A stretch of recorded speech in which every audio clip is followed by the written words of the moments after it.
We speak student! Who is the antagonist? A la Shmoop.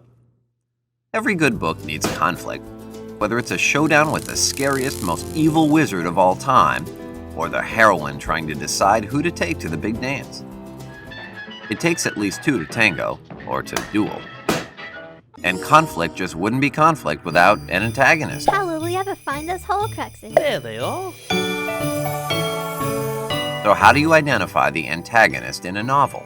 Well, simply put, the antagonist is the villain or otherwise nasty character in the novel that you root against.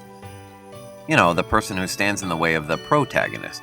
You suck! You should know by now, however, that literature is never simple. Yes, many times the antagonist is clearly evil. He's the guy who, if you saw him coming down the street, you'd move to the other side.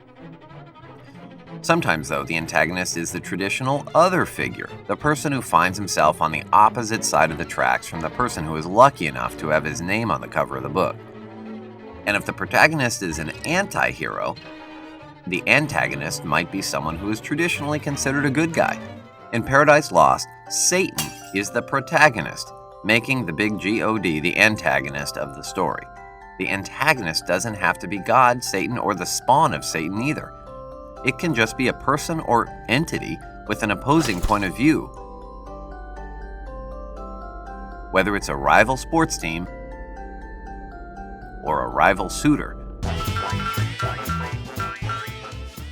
Finally, the antagonist might not even be human.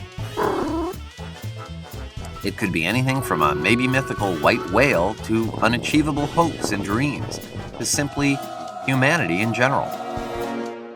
Whatever or whoever throws up major roadblocks for the protagonist. So, when you have your eyes peeled for the antagonist, remember the following.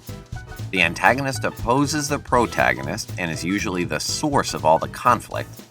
However, the antagonist isn't necessarily evil. He or she just has a conflicting point of view. And the antagonist, well, might not even be human.